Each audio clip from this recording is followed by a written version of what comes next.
ये वाला बल्ब कैसे जलता है? ये वाला, ये, हाँ ठीक।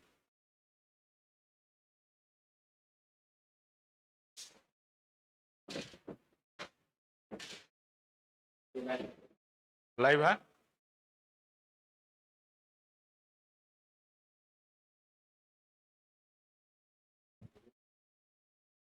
हेलो,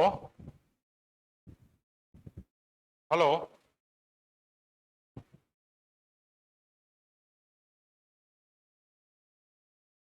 ये वाला बल्ब कैसे?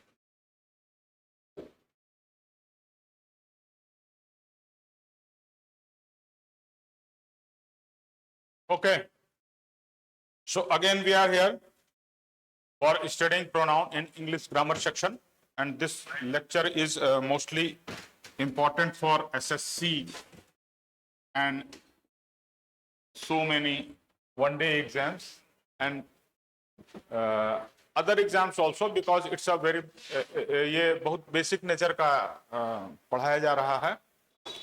तो प्रोनाउन की जानकारी अगर आपको है, नाउन प्रोनाउन एक्सेट्रा सारे ग्रामर की जानकारी है, तो कैसा भी एग्जाम होगा उसमें ये काम आएगा, है ना। So I am GP Singh.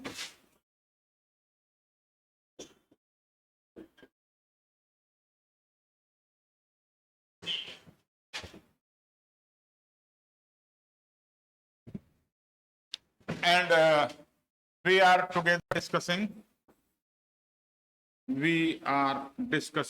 the pronouns part of the grammar, and since last few days we were attempting to solve the previous year question papers.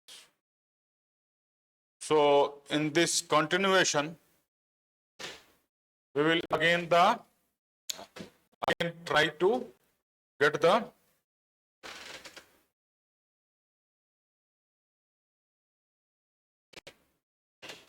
questions where we have left yesterday, जहां हम लोगों ने कल छोड़ा था।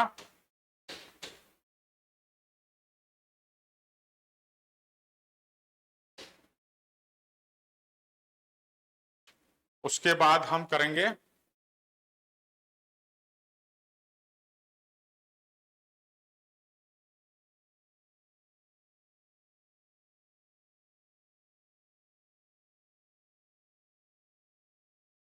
मेरे ख्याल से, अरे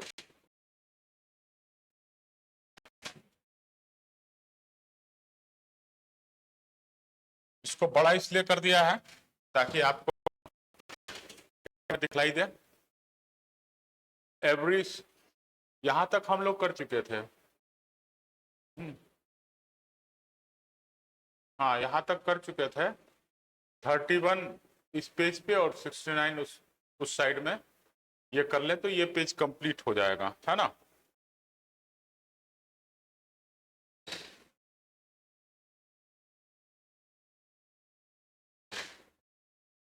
तो 31 में क्या कहता है? Every soldier and every officer was in their place.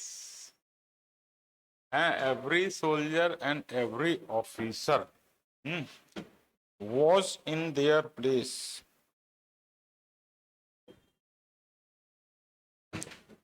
इसमें सोल्जर एंड ऑफिसर की जगह पे ये तो नाउन है, every soldier and every officer was in, इसमें मोस्टली प्लूरल ही होगा। तो देयर प्लेस की जगह हिज प्लेस कर दें तो, क्योंकि ये ठीक रहेगा यहां पे करना।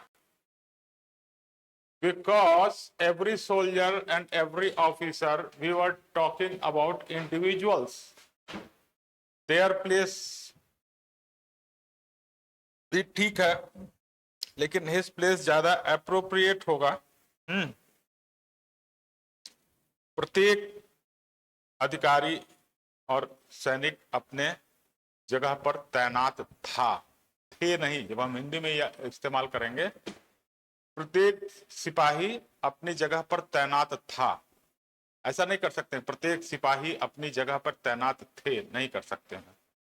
तब हम ये करेंगे कि हर एक सिपाही, सभी नहीं, तब हम कहेंगे सभी सिपाही अपनी जगह पर तैनात थे, तब वहां पे ऑल आएगा, ऑल सोल्जर्स वेयर, वो वेयर इन देयर प्लेस, तब ऑल आएगा। जब एवरी, हर एक या प्रत्येक की बात हम करेंगे तब वहां पे था आएगा, और था आएगा तो ये सिंगुलर होगा, and that's why in place of their his should be used here, and therefore this part of the sentence, that is C part, has some errors and that should be pointed out. ठीक है? अच्छा, अब आगे पढ़िए। इस page पे हमको एक और क्वेश्चन मिल रहा है 69।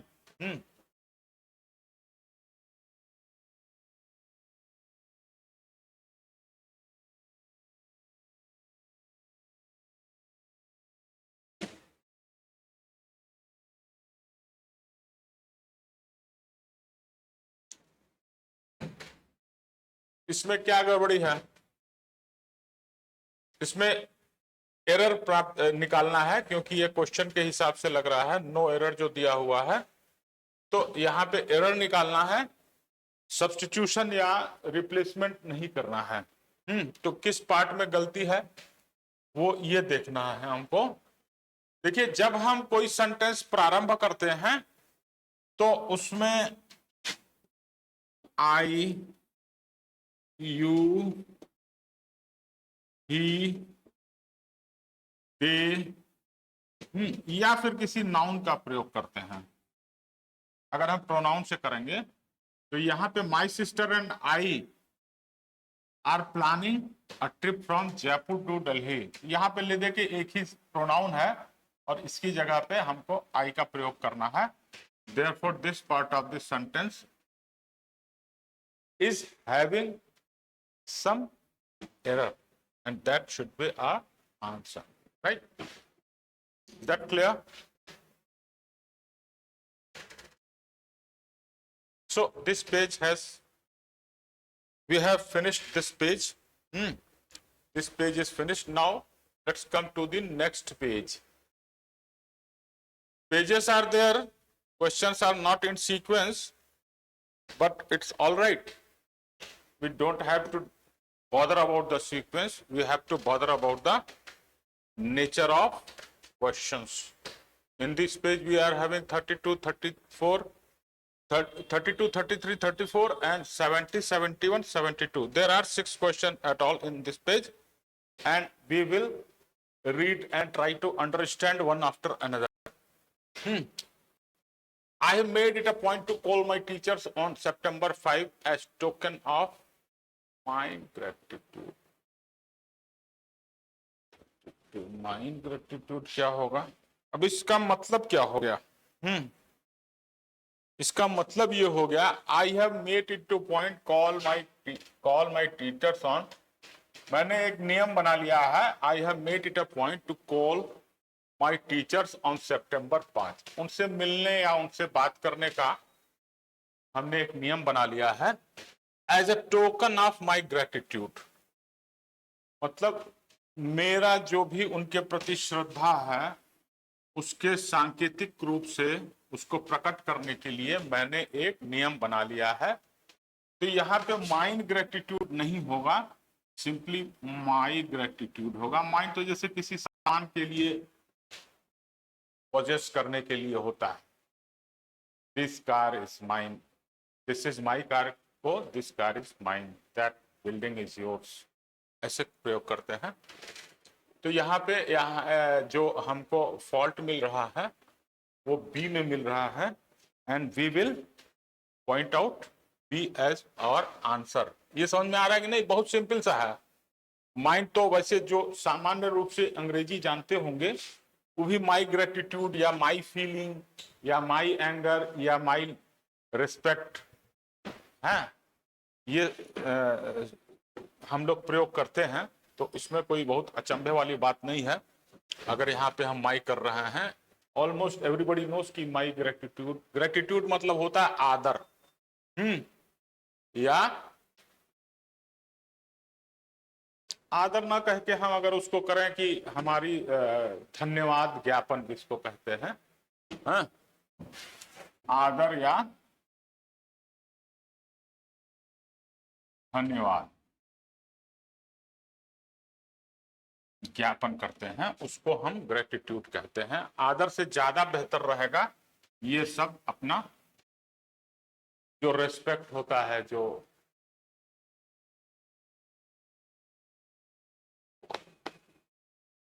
जो उन्होंने दिया, आपको ज्ञान दिया, उस ज्ञान के बल पे आप पढ़ के आगे पहुंचे, तो उसके प्रति आप अपनी कृतज्ञता, देखिए ये शब्द ज्यादा अच्छा। अभी याद आया, ग्रेटिट्यूड मतलब होता है कृतज्ञता।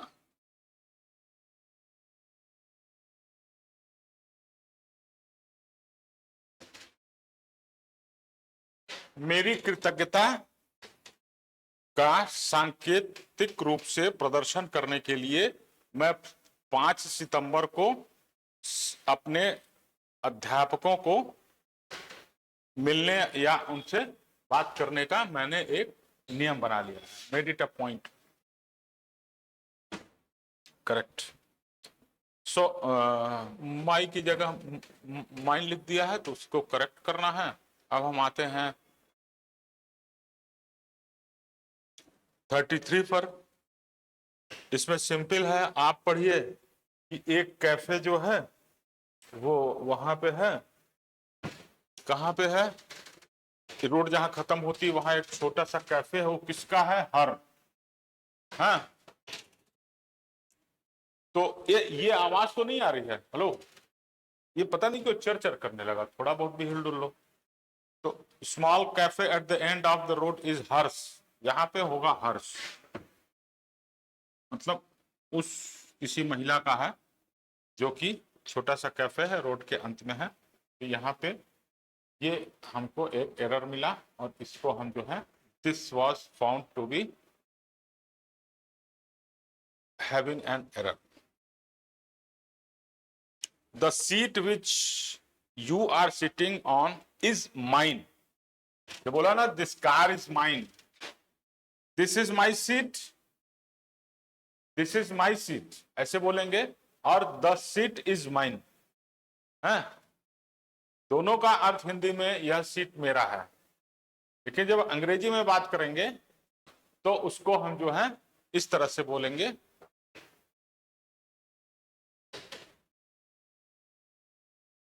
ठीक है,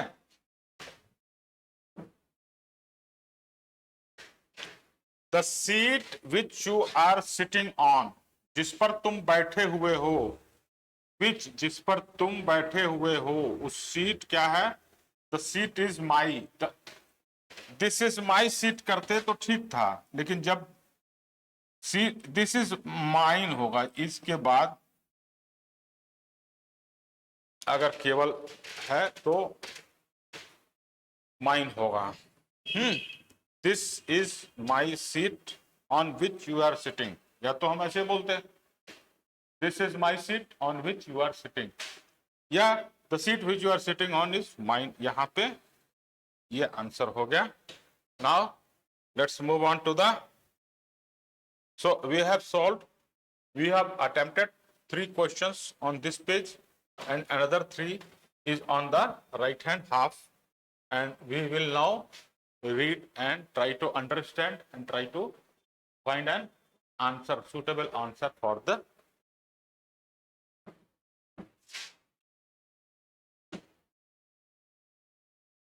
put you in his position and you will realize the problems faced in his profession.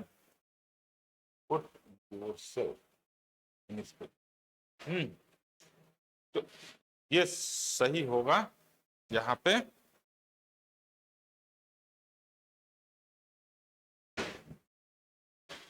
Put you in his position. अब यहां पे ये क्या कहता है, पूरे क्वेश्चन का मतलब ये समझ में आएगा।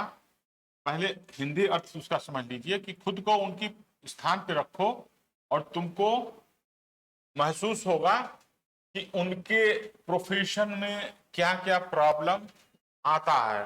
जैसे हमको लगता है सबको कि भाई हम तो बड़े दुखी हैं और अगला जो है बहुत मस्त है, लेकिन फिर कोई कहता है कि नहीं, अपने आप को उनकी जगह पे रख के देखो और देखो वो क्या क्या प्रॉब्लम फेस करते हैं। सबकी अपनी अपनी प्रॉब्लम होती है, दूसरे को उसको उसकी प्रॉब्लम नहीं दिखती, उसका आराम दिखलाई देता है कि क्या मजाक कर रहा है, क्या आराम कर रहा है। तो ये चीज जो है ये कहना चाहता है। अब यहाँ पे प्रॉब्लम, यहाँ पे एरर कहाँ है? जैसे कहते हैं कि खुद को, तो यहाँ पे योर सेल्फ मतलब खुद को, स्वयं को, जहां स्वयं को की बात आएगी तो वहां पे यू की जगह पे क्या प्रयोग होगा? Your self. हाँ, यानी कि ए पार्ट में इसके प्रॉब्लम है, और उसको हमने देखा है, और तो कहीं ऐसा कुछ प्रोनाउन नहीं है। ये है, ठीक ही लग रहा है, यू विल रियलाइज भी ठीक लग रहा है। Put your self in his position, यही तीन चार प्रोनाउन है इसमें, 1 2 3 4, लेकिन बाकी सब सही लग रहे हैं। और ये जो है गड़बड़ लग रहा। तो इसकी जगह पे हमने यू की जगह पे योर सेल्फ लिख ही दिया और ये इसका आंसर हो गया।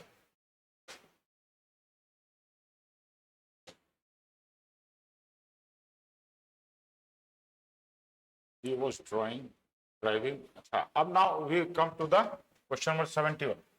He was driving under the bridge as football. और लिख दिया भाई।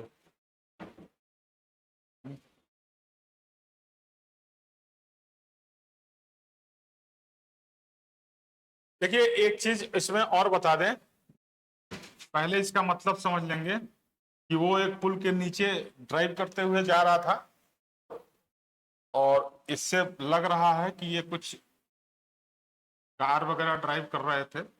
विंडो की बात आ रही है, बाइक नहीं कर रहे थे, बाइक में विंडो नहीं होती है।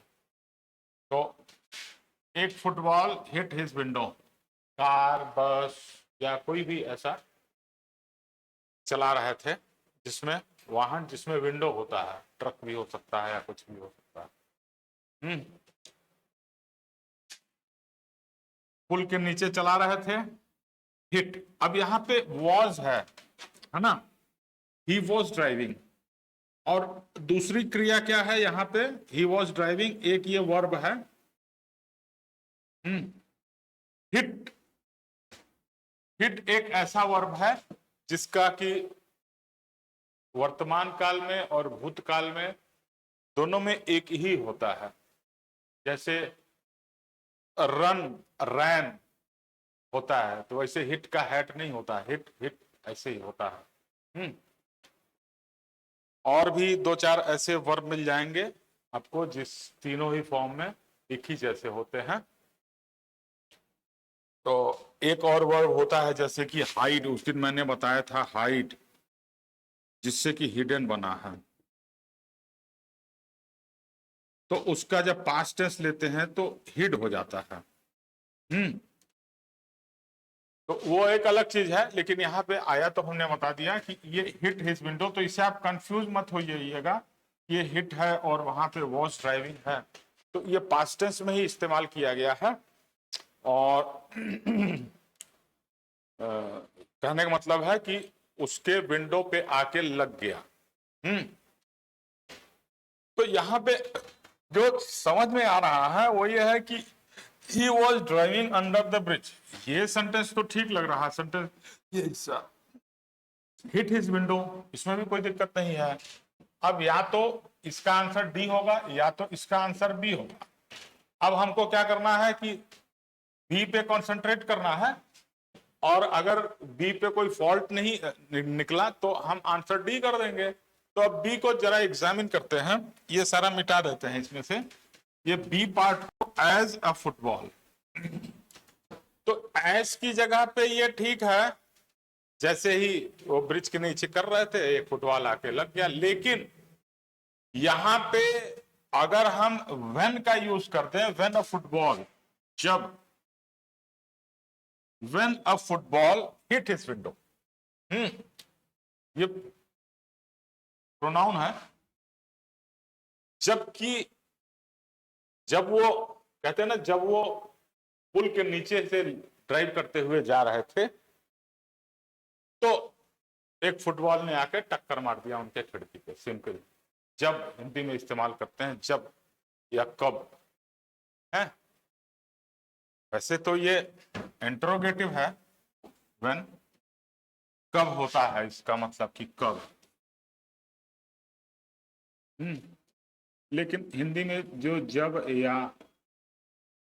तब जो हम इस्तेमाल करते हैं उसके लिए भी इसका हम प्रयोग कर लेते हैं। तभी एक फुटबॉल ने आके उनके विंडो को हिट कर दिया। ठीक है, तो यहां पे ये लग रहा है कि यहां पे एस की जगह पे अगर हम व्हेन यूज करें तो ये हमारा सेंटेंस बेहतर हो जाएगा। Therefore our answer should be B, right.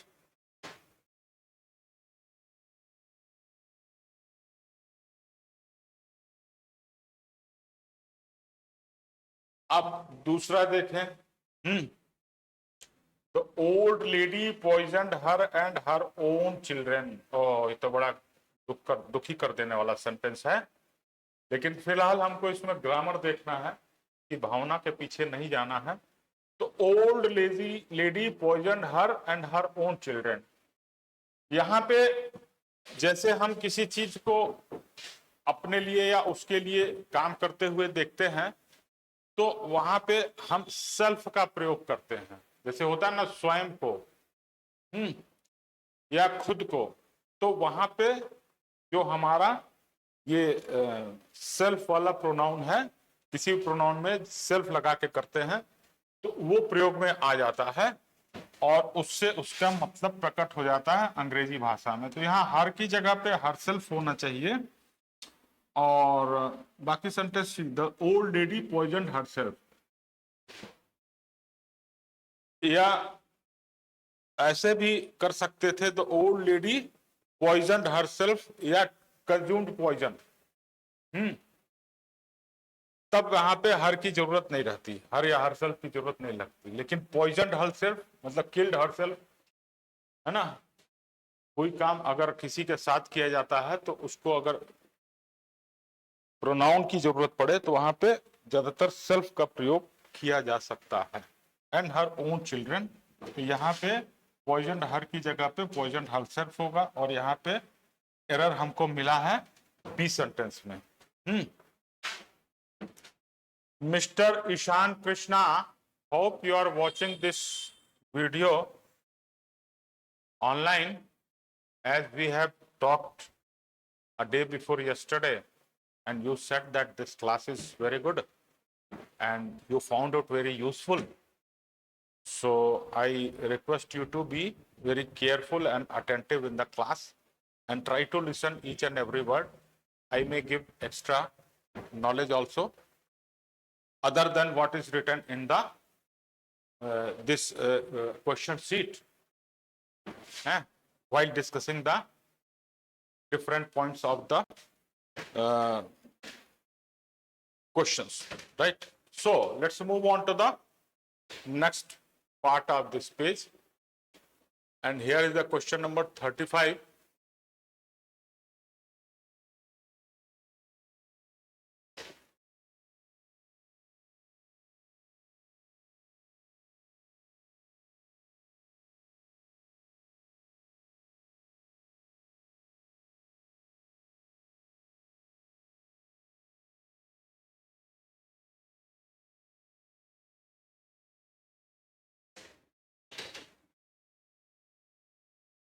In order for himself to attend the meeting, he need to prepare exhaustive notes. इसमें क्या हो दे दिया भाई?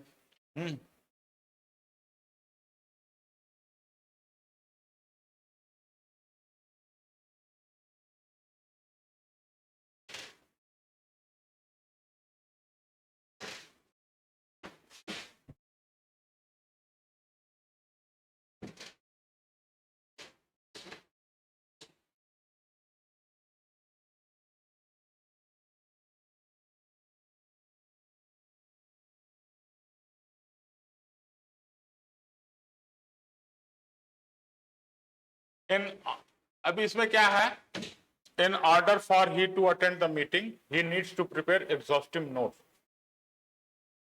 मीटिंग को इन ऑर्डर क्या मतलब क्या होता है, ऑर्डर नहीं दे रहा है, इसका मतलब यहां पे इन ऑर्डर फॉर या इन ऑर्डर टू के का मतलब होता है के लिए। ये एक फ्रेज है, in order to, in order for.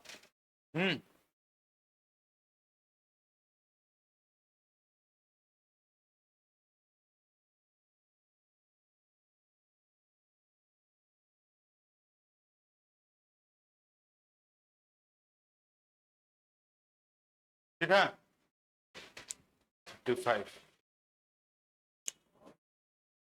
इसका मतलब हो गया कि मीटिंग अटेंड करने के लिए, मीटिंग में उपस्थित होने के लिए, सम्मिलित होने के लिए, शामिल होने के लिए यहां पे बोला जा रहा है। इन ऑर्डर का मतलब हो गया के लिए। He needs to prepare exhaustive notes. Exhaustive notes मतलब क्या हो गया, विस्तृत। एग्जॉस्टिव का मतलब यहां पे हो गया विस्तृत।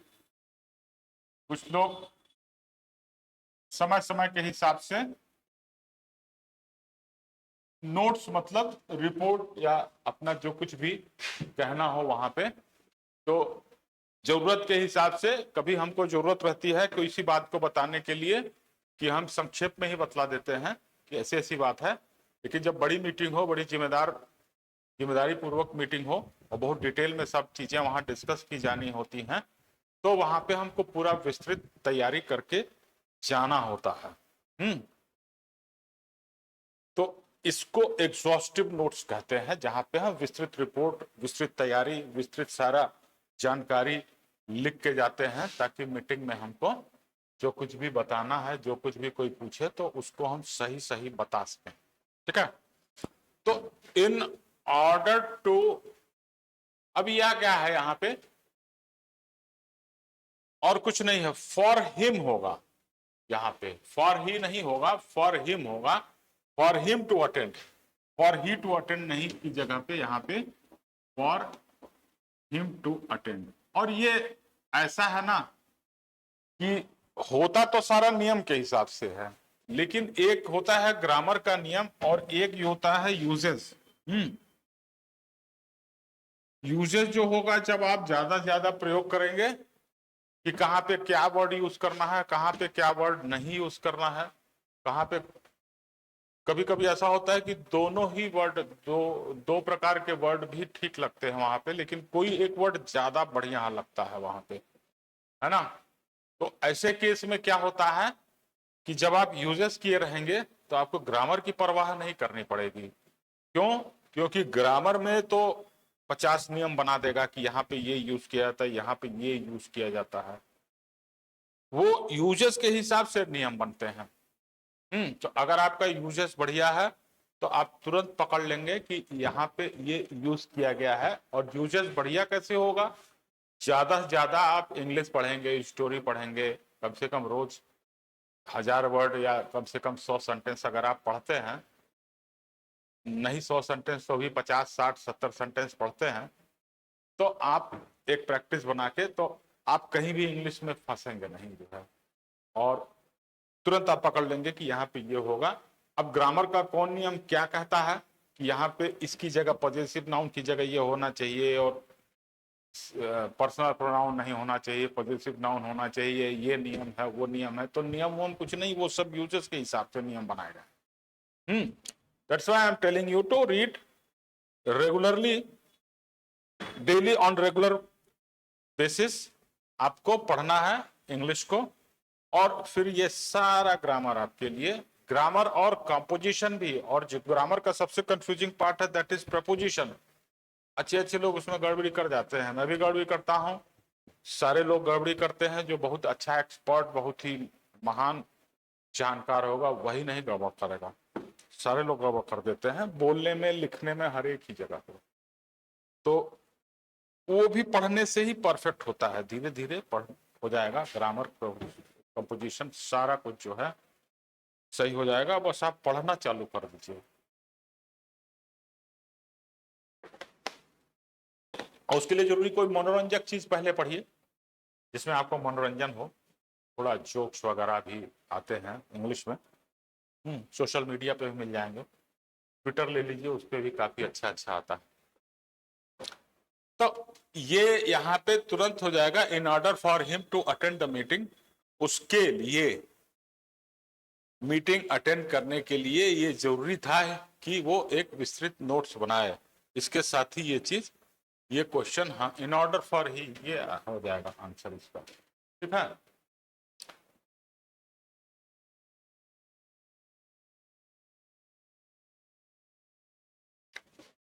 दिख रहा है? I would like to thank you for your coming out tonight. Thank you for coming out tonight.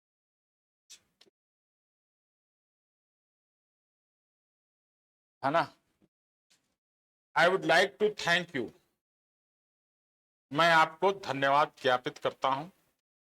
For coming out tonight. For your coming out की क्या जरूरत है? For coming, थैंक यू कर रहे हैं आपके आने के लिए, बस उतना बहुत है, उसमें योर करने की कोई जरूरत नहीं है। ये भी यूजेस से ही समझ में आएगा आपको।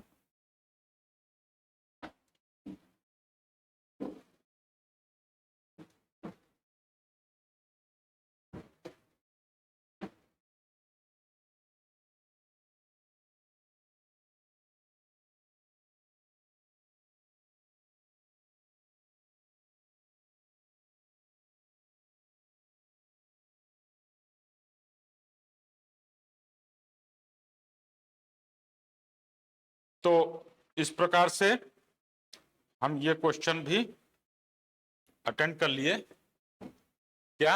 हाँ, क्वेश्चन नंबर 36 में इसका प्रयोग निरर्थक किया गया है, इसकी कोई जरूरत नहीं है। फॉर यू, इसकी जगह पे फॉर योर कमिंग आउट की जगह पे फॉर कमिंग आउट, है ना, ये होना चाहिए। तो ये क्वेश्चन जो है एकदम आपका बढ़िया से हो जाएगा। ठीक ना?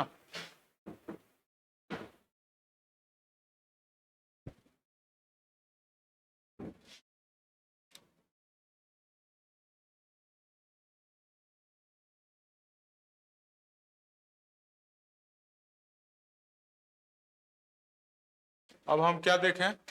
35 36 हमने कर लिया। 73 74 देखते हैं। 73 74 में क्या दे रखा है? Neither of the 6 boys has a choice of their own. 73.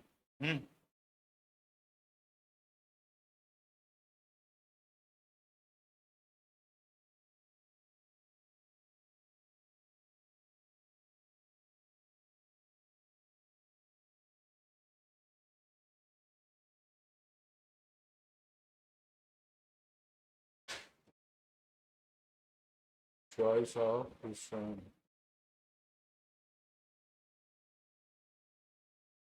भाई इसमें हमको दो बड़ी लग रही है। हाँ नहीं, ठीक है, एक ही गड़बड़ी। नाइदर का प्रयोग किया जाता है जब दो होते हैं लोग, हैं? आइदर का प्रयोग करते हैं ना, आइदर सोहन और हिज ब्रदर,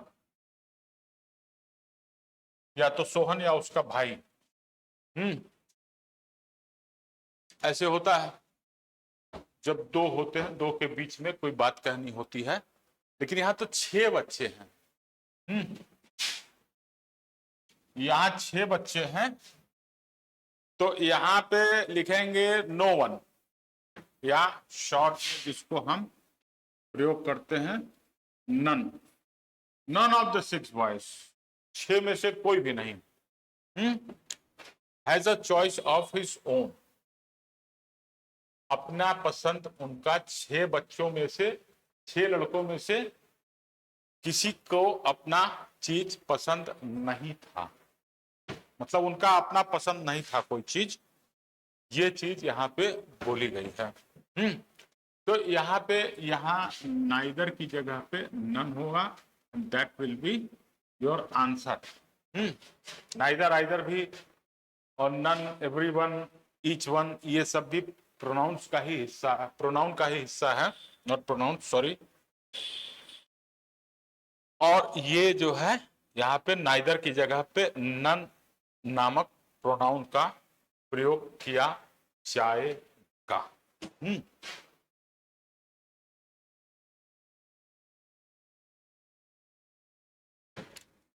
ये अच्छा, इसमें भी बहुत सिंपल सा है। जब इस तरह की चीजें आती हैं, 74 में क्या कहता है, 74 में क्या बोल रहा है कि Surya, I and Priya have finished our studies, है ना। ऐसे केसेस में जब भी आता है ना, तो ये सूर्या और प्रिया और चंद्रमुखी जो कुछ भी होगा वो पहले लिख देंगे। The last person will be I, है ना। जो अंतिम होगा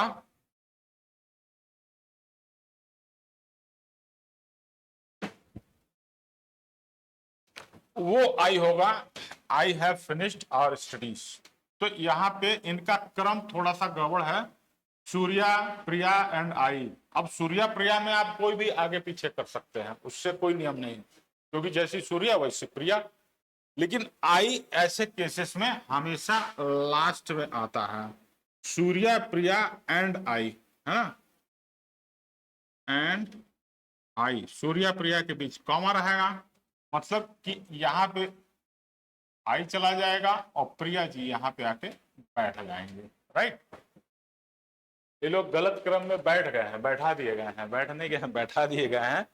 तो इस वजह से थोड़ा सा यहाँ पे सटीक नहीं लग रहा। सेंटेंस में कोई गड़बड़ी नहीं है, पूरा अपना मतलब प्रकट कर रहा है, और टेक्निकली कोई ऐसी भारी दिक्कत नहीं लग रही इसमें। लेकिन एक तरीका है कहने का, अंदाजे बयां है जिसको बोलते हैं कि बोलने का तरीका है। तो उसमें तरीके में यही होता है कि आई का जब भी प्रयोग हो ऐसे सेंटेंसेस में, तो लास्ट में आई होता है, ठीक है। तो यहाँ पे ए आंसर होना चाहिए 74 का। और इसके साथ ही हम लोग आगे बढ़ते हैं। इस पेज पे जितने पूरे पूरे क्वेश्चन थे वो कर लिए गए हैं। अब कुछ अधूरे कट वाले क्वेश्चन हैं, उनको हम लोग इस पेज पे देख लेते हैं। दो क्वेश्चन है 37 और 75, इसके साथ ही हमारा ये पेज पूरा हो जाएगा। Who were the person that you wanted me to contact there? तो ये 37 वाला जो है सिंपली है, होम की कोई जरूरत नहीं है। होम मतलब होता है जिससे, जिसको, जिससे कि पॉजिटिव हो। यहाँ पे हु मतलब जो सेंटेंस में किसी एक व्यक्ति की तरफ इशारा कर रहे हैं, वो उसका सब्जेक्ट है, करता है। तो यहाँ होम की जगह पे हु होगा, किसको मिलने को बोले थे, that you wanted me to contact there, who is the person, यहाँ पे ये आंसर हो जाएगा इसका। और इसी के साथ ही हम अब चलते हैं क्वेश्चन नंबर 75 पे। One of them forget to take their passport and found himself in difficult situation. मतलब कि ये है कि यहाँ पे ये कहना चाह रहा है कि उनमें से वन ऑफ देम अपना पासपोर्ट भूल गए, घर से ले जाना, फिर बाद में फंस के जाके एयरपोर्ट पे या कहीं पे भी। तो इसमें बस ये देखना है ना कि कहाँ गड़बड़ी है। इसको जब एग्जामिनेशन में देखेंगे, करेंगे, तो उसमें तो ये नहीं बताया रहेगा कि ये प्रोनाउन वाली गड़बड़ी है कि नाउन वाली गड़बड़ी है, या मतलब ये क्वेश्चन नाउन वाले चैप्टर से उठाया गया है कि प्रोनाउन वाले चैप्टर से उठाया गया है, या किसी और भी चैप्टर से, वर्ब, एडवर्ब, एडजेक्टिव, प्रीपोजिशन, या किसी भी चैप्टर से उठाया गया है। वो जनरल ही दे देगा। यहाँ हमको अच्छा है कि प्रोनाउन पढ़ रहे हैं और छांट छांट के सारे क्वेश्चन अलग किए हुए हैं, तो हमको जो है ये अच्छाई है कि हमको प्रोनाउन वाले हिस्से में ही देख के हम हल निकाल दे रहे हैं। ये मतलब मेरे लिए क्या है, मुझको तो एग्जाम नहीं देना है, देना आपको है, तो इसलिए जरा चैतन्य रहिए। इसीलिए मैं बाकी चीजें ही बता देता हूं, क्योंकि एग्जामिनेशन में कहाँ क्या पूछ लेगा वो ये नहीं बताएगा कि कौन से पोर्शन से उठाया उसने। ठीक ना। तो यहां आप देखिए प्रोनाउन क्या है। प्रोनाउन एक दिख रहा है इसमें, their, himself, found himself in difficult situation. ठीक है, देयर मतलब, अच्छा वन ऑफ देम मतलब यह है कि एक आदमी केवल ऐसा है जो पासपोर्ट भूला था, तो यहां पे हिज पासपोर्ट होगा ना, हिज या हर पासपोर्ट होगा। डिपेंड करता है कि आगे पीछे सेंटेंस में क्या कहा गया है। तो नॉर्मली कुछ नहीं कहा गया है तो हर की जगह हम हिज का ही प्रयोग करते हैं। तो ये अगर हम कर दें, क्योंकि देयर पासपोर्ट तो मतलब हो गया कि बहुवचन हो गया, प्लूरल हो गया, और वन ऑफ देम है तो ये सिंगुलर होना चाहिए, तो सिंगुलर के लिए हम यूज करेंगे हिज। करेक्ट। आवाज जा रही है हरिओम? बढ़िया। जरा भी उसमें नॉइज वगैरह नहीं है, इको वगैरह नहीं है।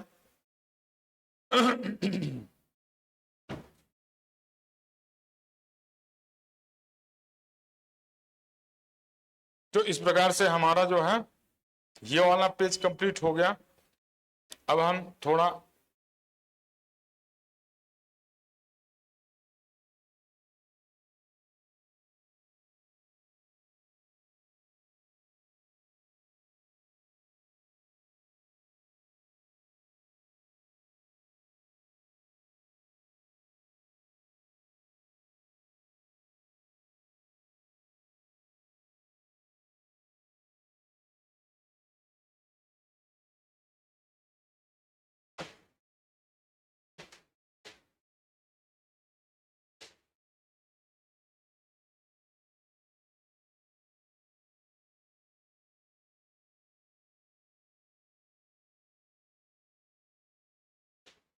अब इसको पढ़िए भाई।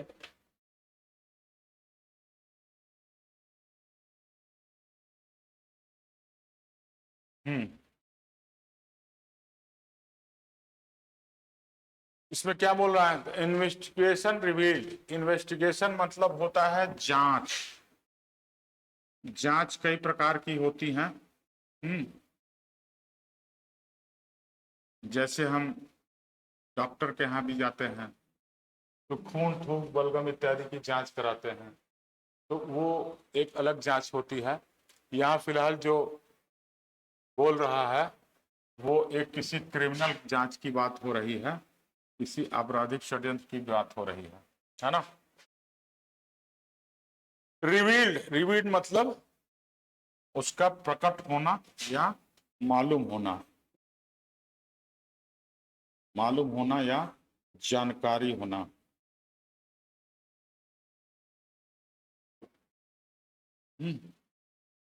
या स्पष्ट होना। इन्वेस्टिगेशन से, जांच से ये स्पष्ट हुआ कि both of they, both of them, both of them मतलब कि दोनों में से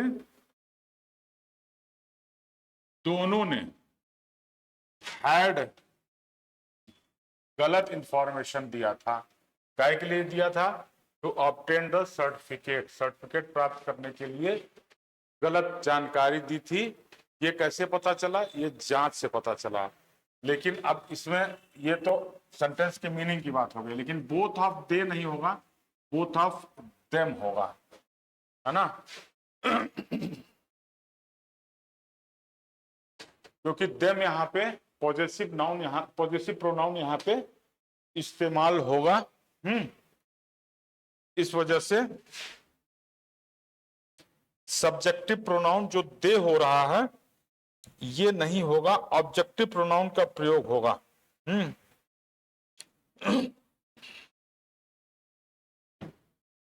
मैं गलत बोल गया, पॉजेसिव नहीं है यहाँ पे, ऑब्जेक्टिव प्रोनाउन का प्रयोग होगा। बोथ ऑफ देम प्रोनाउन के ग्रामर के नियम के हिसाब से यहाँ पे ये सब्जेक्टिव प्रोनाउन है, यहाँ पे हमको प्रयोग करना है ऑब्जेक्टिव प्रोनाउन। तो दे की जगह पे देम का प्रयोग होगा। That's finish the question and this should be replaced with this phrase, reveal that both of them. यहाँ पे ये हो जाएगा और D will be our answer. There are many birds in the veranda today. Hema, please feed them. Feed those. Feed them होगा भाई। Simply है feed them, ये हो जाएगा। दोस्त का प्रयोग गलत है।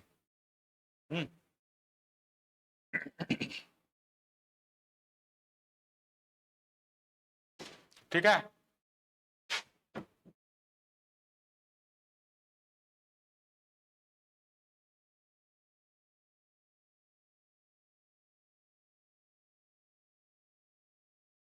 तो अब लगभग काफी क्वेश्चंस हो गए हैं। देखें कितना पेज बाकी है। ये पेज में 2-3 क्वेश्चन है और इसके बाद खत्म है ये। तो आज मैं इसको खत्म घोषित कर देता हूं। 2-3 है वो आप देख लीजिएगा। और नहीं आएगा तो बताएंगे तो फिर करेंगे। कल से हम शुरू करेंगे या कल इसको हम थोड़ा सा और प्रोनाउन के बारे में बता देंगे, 2-4 और पॉइंट, 2-4 और एग्जाम्पल, 2-4 और क्वेश्चंस, आपकी शंकाएं वगैरह। और कल है सैटरडे, तो मंडे से हम शुरू करेंगे adjective. From Monday we will begin reading adjective, correct. कल शनिवार है, कल से नहीं शुरू करेंगे, फ्रॉम मंडे।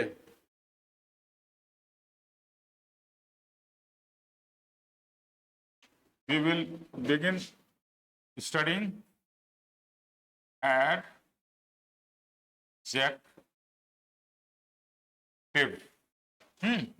और मैं कोशिश करूंगा कि मंडे को ही आपको एडजेक्टिव के जो PYQ हैं उनका PDF आपको पहुंच जाए वाया ऐप के द्वारा। आपको मंडे को PYQ लोड कर दिया जाएगा, है? या मंडे नहीं तो ट्यूसडे को लोड कर दिया जाएगा, पहले शुरू हो। तो with this questioner has completed. 2-3 question छोड़ के मैंने सारे क्वेश्चंस करा दिए थे। तो इसके साथ ही है, कल थोड़ा बहुत देख लेंगे, अगर बनता है तो बनता है, कुछ पॉइंट बनता है तो मंडे से अपन एडजेक्टिव शुरू करते हैं। इसके साथ ही हमारा आज का क्लास और प्रोनाउन समाप्त हुआ। Thank you very much.